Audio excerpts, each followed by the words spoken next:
First and goal at the 5. Williams, the single back. He gets the carry, hesitates, plows forward to the 2, to the 1, and in for a Denver touchdown. He would not be denied. Javonte Williams from 5 yards out, his second touchdown of the night. And it's 25-3 Denver.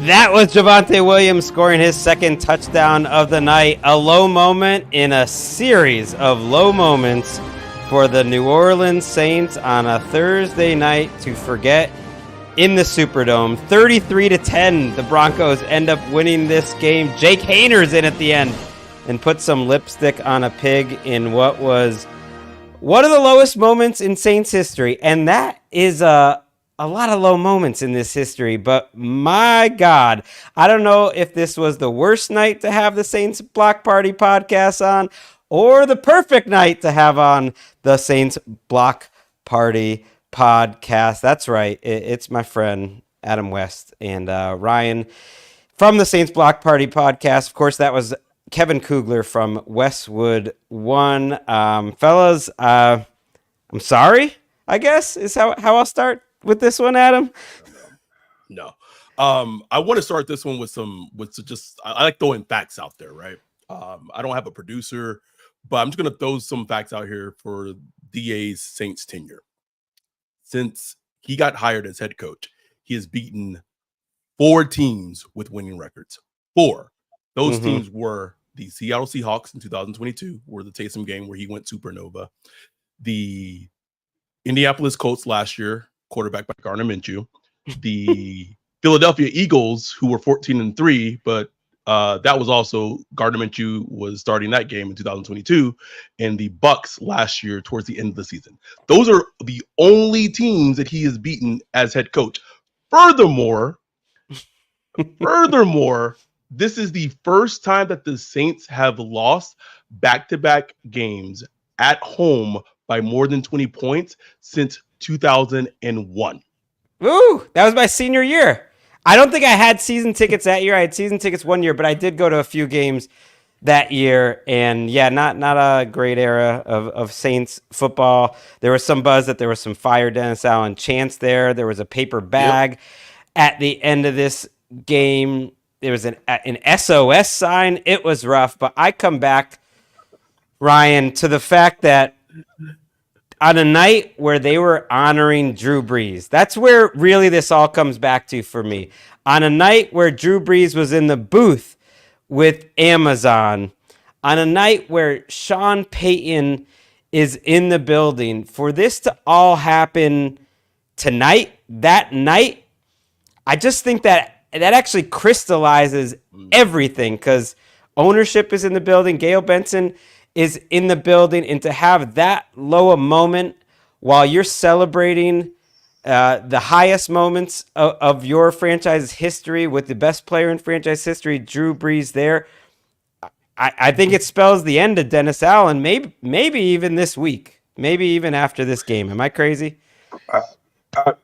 I don't see it, not this week, but you're right. I thought about this game even before the season started, that this game, I mean, it would be the perfect time for Dennis Allen to really show who he is. And for the season to go how it's going so far, to start off so hot, start off 2-0, had us on the podcast talking about Super Bowls and this, and to end up to go forward, lose 4 games in a row, how they did in bizarre fashion, losing games they kind of should have won or could have won. And then just a depressing loss to the Chiefs where you just don't look like you belong on the field. Then you get ran out the building by the Tampa Bay Bucks and Baker Mayfield. And then to have this game against, the former head coach, the guy who put Dennis Allen on the map and basically just looked like a high school team. It's hard. It's hard for DA. I don't see how DA comes back from this one. Like, I don't see that. Right, because it's his defense. Run, It's his defense. That's the thing. So for people that haven't been watching the Saints each and every week, and if you're watching on YouTube, we appreciate y'all. That the ones that came out tonight, you're the real fans, you're the real believers. It's probably a lot of your listeners, so I appreciate them. They love a tough night, and Broncos fans, by the way, we will give you your flowers. You're 4-3. You've got a well-coached team. This team that the Broncos have reminds me a little bit of those late period Sean Payton Saints teams. Like, they're not going anywhere, but they're just too damn well coached to lose more than 8 games. They'll probably end up winning 9 games just with ugly quarterback play. So we'll get to that. But in reality, just from a big picture NFL perspective, the story tonight is the Saints, because this is a team. Yeah, we had you on after 2 weeks. I'm sorry, but actually we kind of had you on at the 2 perfect moments of the year, because it really shows how quick things can change. It was a moment where, I think, Ryan, I think you said all you needed was Kendre Miller to believe that you guys were a Super Bowl contender. You had Kendre Miller back tonight. What's up? Hey, man, we just missing like 8 other players, 8 other starters. That's all. Okay. So there are a ton of injuries for the Saints, and that explains a lot of what's happening on offense. But on defense, going into the game, they weren't that banged up on defense. They were normal banged up. And so this is the 4th straight game where they've given up 25 points or more. That's the first time in Saints history. Isn't that crazy? I'm surprised that that's true, but Dennis Allen making that happen. 25 points, 4 weeks in a row. They give up 225 yards on the ground. So the last 2 weeks, they've given up about 500 yards rushing. There were moments in this game, and yes, Paulson Adebo got hurt and Marshawn Lattimore got hurt. By then, the game was already over. You really feel for Adebo, who got an air cast and had to go to a local hospital. And so that's tough. But you saw guys like ducking out of tackles, and Richard Sherman said it at halftime. It looked like a team that didn't want this to be their coach anymore, Adam. Like we heard this going back to last week against the Bucks, right? You had Sean Tucker, who no one even in fantasy football knew who Sean Tucker was, and he becomes NFL Player of the Week. And copy and paste, and the same stuff is happening this week against the Broncos with Sean Payton in the building. And I just feel like you mentioned the Marshawn Lattimore getting injured thing. Like, was he injured? Like, at this point, like I wonder if there are players on the team who just don't feel like they want to play for DA anymore. And I want to drop like a little nugget that I just got texted as we're recording.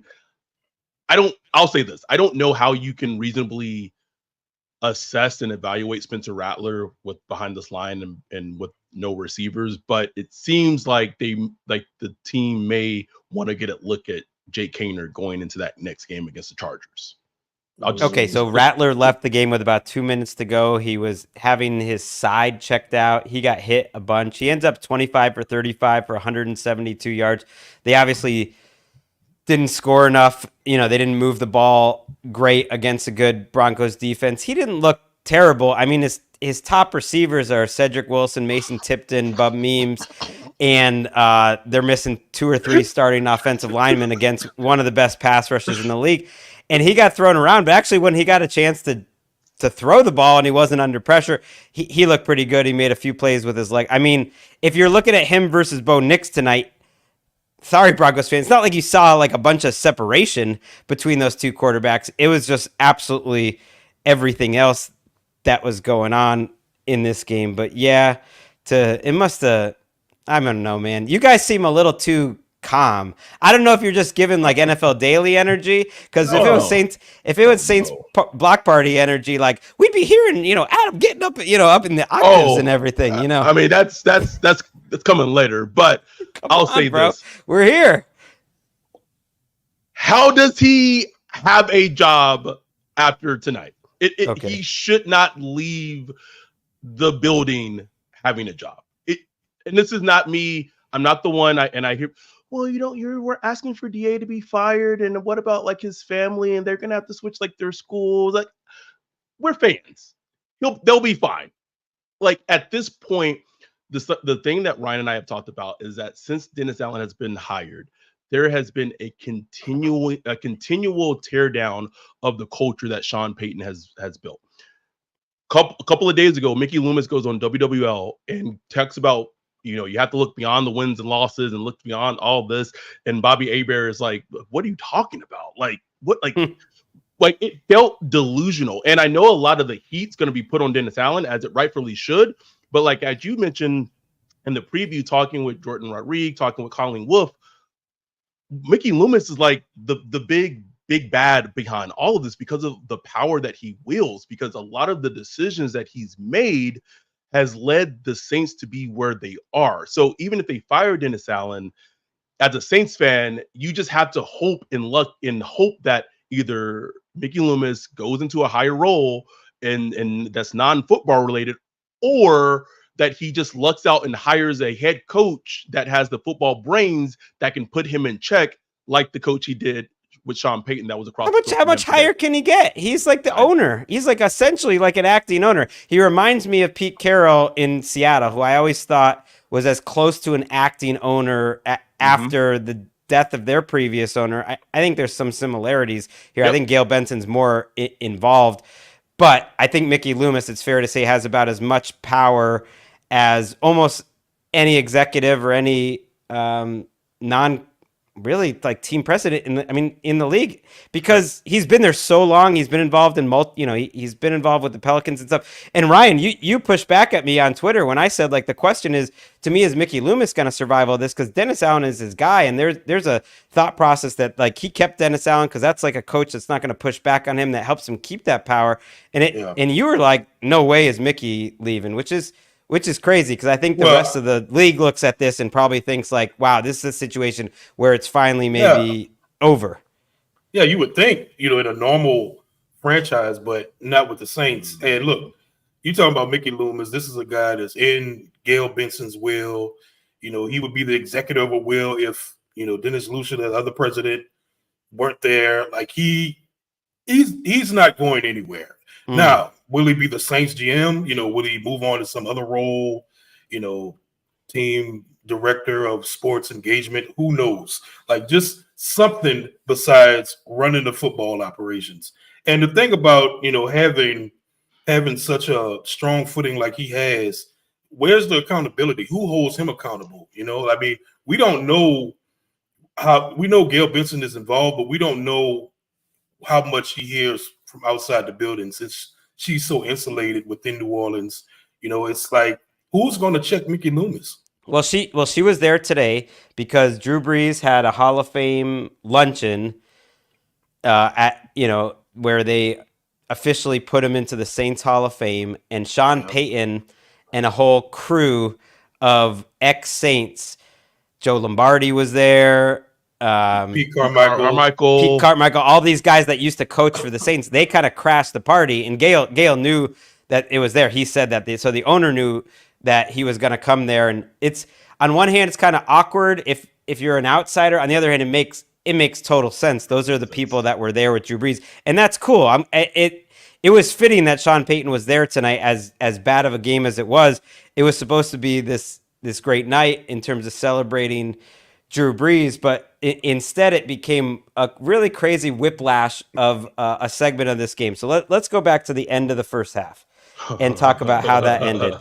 At the time, it is, I believe, 16-3, and the Saints get the ball back with 16 seconds left in the half, and they line up and they start playing some offense. And I'm like, okay, I actually like this. Teams should do this more. Try to hit a shot down the field, take a timeout, get a field goal. But it doesn't work. They run a screen. Alvin Kamara gets absolutely blasted on a potential screen a couple of plays. And then they're snapping the ball with 9 seconds left.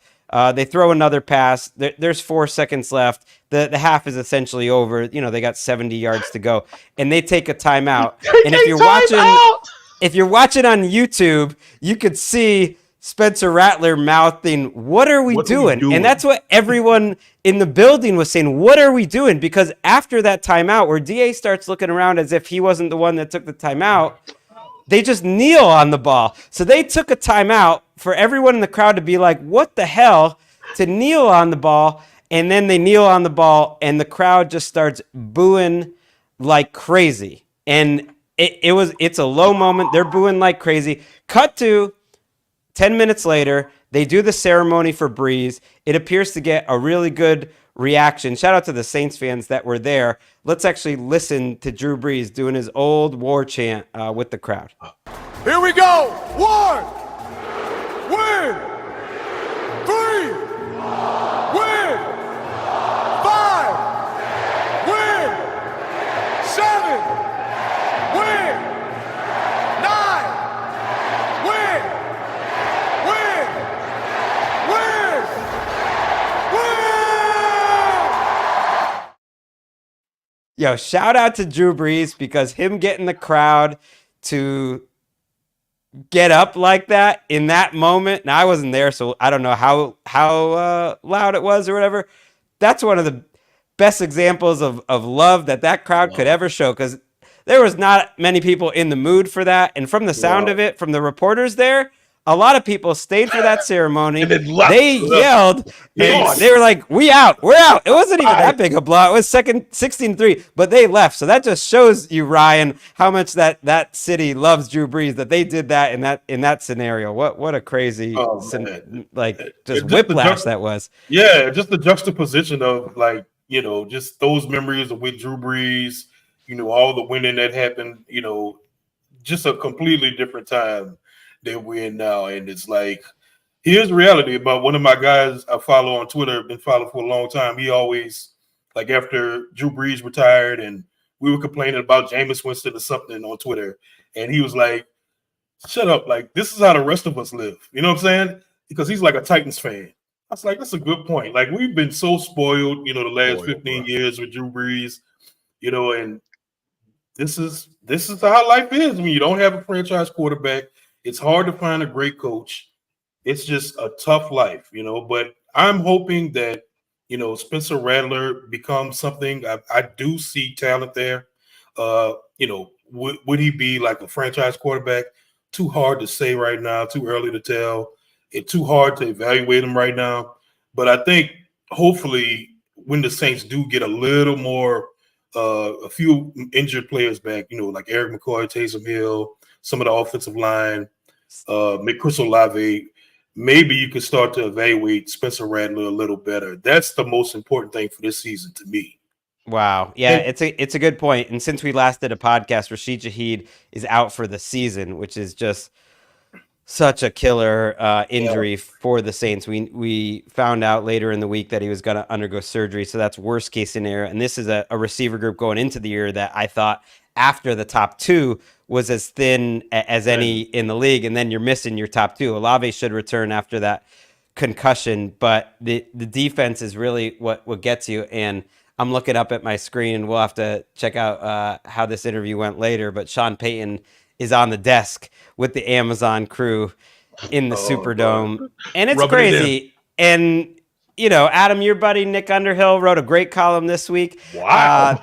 That it's complicated with Sean Payton. That for fans of the Saints, that for Saints fans, it's like, you can feel however you want with Sean Payton coming to town, because that man did so much for you, but he also quit on the team. And I think from an outsider, from people that aren't Saints fans, they probably kind of forget that when Sean Payton retired, everyone thought he was quote unquote retiring, but it came out that he was quitting on them, and he was coaching the Dolphins in his mind. He was coaching the Dolphins, and Tom Brady was his quarterback. And he was quitting on the Saints in the middle pretty soon after he had negotiated a big pay raise from the Saints a year before that. So he quit on them, and he was going to the Dolphins. The NFL did not allow that. The Dolphins lost their first-round draft pick because of it. Tom Brady never went to this, never went there, and it didn't happen. So there's still some feelings there, but for him to be laughing it up with Bo Nix on the set with Richard Sherman, who was saying Saints fans might be waiting for DA at his car after the game. That was, what a night. New Orleans is, man. It is. I think Ryan hit it, and I feel like, okay, I know people who are Broncos fans are going to listen and be like, why aren't you talking more about the Broncos? We're going to get to it. We're going to get to him. We got time. Oh, okay. But I just want to piggyback off of Ryan's point. The biggest question that the Saints need to have answered going into next season is if they have somewhat of an answer at quarterback in Spencer Rattler, or if they need to draft a quarterback in the draft. So right now, I know it's fake, but right now the Saints have the 7th overall pick in the draft. That looks completely different from an organizational standpoint. If you feel like you have the guy in the building and you don't need to draft a quarterback at 7 and draft another position of whatever, best player available, like if you're drafting that high, as opposed to if you feel like you don't have the guy and you feel like you have to draft the guy at 7. So to me, that's the biggest question that they have to ask, because I feel like if they can answer if he's the guy and he like it's whatever the guy is, I'm not saying franchise quarterback, but at least a good NFL starter for a certain number of years. Let's say modern day Geno, right? If you feel like you have that in the building, no matter how the rest of the season goes, I feel like that's a win from an organizational standpoint. Yeah, but you're saying they might want to look at Haener, who threw a couple nice passes on that garbage time drive and got a touchdown. We'll see. I mean, yeah, it's a long way to go. You're already talking about next season, and I get that. But you're not even close to halfway here. You got 10 more games to play. And the way this defense looked like they gave up on Dennis Allen tonight, it makes you wonder about decisions. You mentioned Lattimore, who missed a lot of camp with that hamstring, and then he was out late in this game. There was a moment, and our friend Jordan Rodriguez pointed out to me, like on that Broncos touchdown drive in the second half, where guys aren't getting off their blocks, but guys aren't even like sticking their arms out to make tackles. There was a play, and Demario Davis also left this game with an injury, and he's the ultimate pro. He was, he was like in the right gap, but did not give great effort on a potential tackle attempt on that drive either. And maybe he's fighting through an injury, but it's been tough to watch the last couple of weeks. And it just, when it rains, it pours. Like Honey Badger has an interception on one of Bo Nix's worst throws, go right in his breadbasket at the end of the first half. He could have maybe had a long return. Maybe he was looking up to see it, and he just drops the thing. And that's not trying, but that's just bad. And I don't know where it goes from here, because they weren't getting any pressure on Bo Nix tonight. I went and looked at the next gen stats. Bo Nix went 0 for 4 under pressure, which is like, man, that's rough. He didn't hit one pass under pressure. Then I was like, he only had 4 passes under pressure? What's up with that, Brian? Like, your pass rush, man. Pass rush is bad. I don't want to hear anything about pressures, because I've been seeing stats that the Saints are, have a certain level in pressures. No, they are not good at affecting the quarterback. Quarterbacks have a lot of time to throw the ball. Quarterbacks can run the ball. Anybody can run the ball against the Saints defense. It's been bad for a couple years now. Sean Tucker ran for almost 200 yards. Like, what is going on? So, well, yeah, Javonte Williams tonight goes 14 for 88. 2 touchdowns on my daughter Ellis's fantasy bench. My son Walker was telling her before the game, put Javonte Williams in. He had the scouting report on. He said this Saints defense isn't good. She didn't listen. Bo Nix ran for almost 90, or he had 83 the last time I checked. 75 yards he ended up with along a 32. Although that's a continuation of a trend. And yeah, now let's give the Broncos some flowers at least. Come on, Broncos. Let's go. A little bit. They're 4-3. They are. They play the Panthers next. Mm-hmm. Then they have Ravens and Chiefs in a row. But after that, they have the Raiders and the Browns. So those are 3 of the worst teams in the league that are coming up in your next 5 games. You're 4-3. I think the way this Broncos team is now, worst case, you're going 2-3 in those games. And right now, you're kind of showing me you're one of those teams that can beat the bad teams. Mm-hmm. You probably will lose most to the average teams, and you'll lose to the good teams. Like last week, Chargers, a real quarterback, a real defense. They didn't really stand up. Maybe they'll win some of those games, but you haven't played the Raiders and the Broncos and the Browns and the Panthers. They're pretty good situationally. They're good on special teams. Like, this is the type of stuff that you guys talked about that Sean Payton could do, like real coaching. And like, they're getting a running game going. Javonte Williams, not last week, but a couple games before that, like the 2 games before that, was running the ball pretty well. They're getting pretty good offensive line play. Bo Nix actually has the 4th most value of any quarterback in terms of rushing in the NFL. Adam's making a face at me. I mean, he's dead last in EPA per dropback, like dead last of any quarterback. All right. Yes, he's giving you some rushing value. He's not throwing the ball too well. I'm just saying an offense that doesn't make too many mistakes and a defense that travels, that plays bigger than the sum of their parts, that rushes the passer real well. Like, man, they're going to hit that over for whatever their win total was. It was like 5.5. They're going to get to 8 or 9 wins this year. Smash it. Listen, I think people, and I feel like as a football fan, as I've gotten older, you really start to realize how important coaching is, like, especially in football, especially in the NFL. And I don't think like the Broncos doesn't strike me as a team that is going to go far, but it has the parts where they should at least maybe be frisky and be a wild card team. And then once you get into the dance, like who knows what happens? Like I was aghast by some of the passes that Bo Nix was throwing, like especially if you go back to their first drive and like on that play, there was 2 wide open Denver players. That was rough. It was, but so like, what is their ceiling? Like you said, 8 to 9 wins. But at least as a Broncos fan, you know with Sean Payton, you're going to get a well-coached team and a psychopath, and I mean this as a term of endearment, that looks into every way an advantage of how I can help my team win. Special teams, defense, offense. Who are the refs that are calling this game? What are their tendencies and how they call the game? Just really minute things that comes with being a great head coach.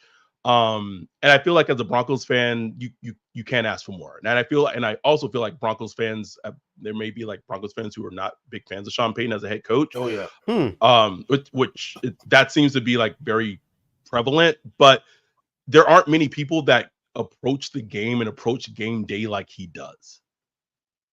Right. Ryan, you guys were kind of leading the brigade about DA last year, not too happy with them. Then they start out 2-0, people asking for apologies from y'all. Is there anything you'd like to say to them now? I have no apologies. Look, we went into this season for the Saints like, look, show me. We talk all the talk this offseason about, we're going to execute better. We got a new scheme coming in. We got Clint Kubiak coming in. We're going to make it easy on Derek Carr. We're going to run the ball, blah, blah, blah, blah, blah. Show me. And first 2 weeks, they did show us. They were like, okay, I'm just like, okay, that's interesting. But it was a week-to-week proposition. And they continued to show us they are who we thought they were. You know what I'm saying? And that's R.I.P. Dennis Green. And this just is what it is. Yeah. And Sean Payton they're not letting him off the hook. I mean, they are not. It's crazy though. I know the NFL is like a week-to-week league and everything. And yeah, we're getting some comments from the YouTubers. I think some of your listeners are watching here. Ryan and Adam would like to apologize to absolutely no one. And yeah, Sean Payton's not apologizing for this one either. I bet this felt so good for him. Oh yes. He loved it. Right? He loved it. He wanted. I'll tell you, he did not want to let that last touchdown. He did not. You know it, bro. You know it. He's sick about it. He's sick that they scored a touchdown in this game. I can guarantee you, he is. Although let's actually listen to the Broncos' last touchdown. We're going to listen to the Saints radio network call of it. This is late in the game. Poor Spencer Rattler just getting hit. 2nd and 10 as Rattler is in trouble again. As that ball comes up in the air, that's going to be an interception, and that is going to be a touchdown going the other way for Cody Barton as Rattler was hit. Ball popped up in the air like a piece of cotton candy for Cody Barton. Just floating in the air, and he took it the other direction. Oh, that is sad. Mike Haas there on WWL. Yeah, that score, it was 33-3 at that moment. And you got to give this Broncos defense some credit. Vance Joseph, one of the best things Sean Payton did when he took that job. Vance Joseph back in the building after he was a head coach, doing a fantastic job, just blitzing and blitzing and blitzing. And this pass rush, they really got something going now. They brought Baron Browning back tonight, was probably their best pure pass rusher from an injury, so he played for the first time all year. Nick Bonito, who's like a pass rush specialist, Has a sack now in 5 straight games, which is wild. Zach Allen is playing at an all-pro level. Patrick Surtain, who is out for this game, is playing at an all-pro level. Riley Moss is going to be inspiring white kids across the country to start playing cornerback again, because they're out there hitting. That was what really struck me tonight. You got to admit, like, Saints were catching the ball, and man, they were just on them, and they were hitting. Bro. So this is a defense with an attitude, man. No, I like watching Moss. I like him coming out. And I think overall, man, like I was telling a buddy of mine who's a Denver fan, Denver Broncos fan, he was really down on Sean Payton. One thing Sean Payton is going to do is he is going to try to get the best out of his guys. And even when you look at this defensive coordinator last year, after they allowed like 70 points, everybody wanted him ran out the building. Sean was going to stick with them, and Sean loved, like, look at who he's had in the past, like Gregg Williams, those guys. He loves the blitz. He loves to put pressure on the quarterback by any means necessary. So he's going to have his defensive coordinator bring that heat. And it seems like in today's NFL, the blitz is working. Like, it's the days of where you can just beat the blitz. For some reason, I'm trying to figure it out. Quarterback's just not beating the blitz. Yeah, I know. That's what I think. Yeah, absolutely.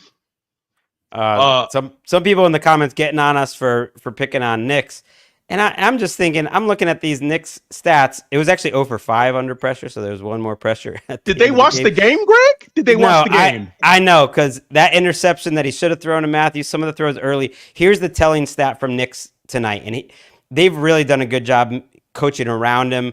It's tricky. I actually think this team would be better with Jarrett Stidham. I really do. They are. When he held the ball over 2.5 seconds tonight, so those are more like in rhythm throws or trying to get to the second read, and Kirk Herbstreit was hammering this point on the broadcast, like he cannot get past his first read. He was 10 for 19 for 5 yards per attempt, negative 20% completion percentage over expected. So, and that's what you see all year long in terms of completion. Like, he's just, for a guy that needs to win, you think of a guy that's not crazy arm talent, that you got to win from the pocket, but he doesn't stay in the pocket, and he's not really good at like throwing on the move. Like, he doesn't have the arm strength for that. So it's a bad combination. He's great at scrambling. He's literally been one of the best scrambling quarterbacks in the league this year, but other than hitting those little short 7-yarders on your first read and scrambling, he's not hitting anything else, and that's hard to run. Eric Wilkinson says it's just ridiculous. It's like the kid is the punching bag of every talking head. He's literally playing better than Elway at the same point of his career. Talking about that sounds like Mickey Loomis talking about DA being like Chuck Noll. Like, when he was reading off the records, because I want to update that actually. Dennis Allen is now 26 and 51. Yes, for his career. 18 and 23 with the Saints, which isn't as bad, but it's not good. So that means if you were to double his wins, he would be 1 game above 500 in his NFL coaching career. If Dennis Allen's name was Dennis Jackson, would he still have a job?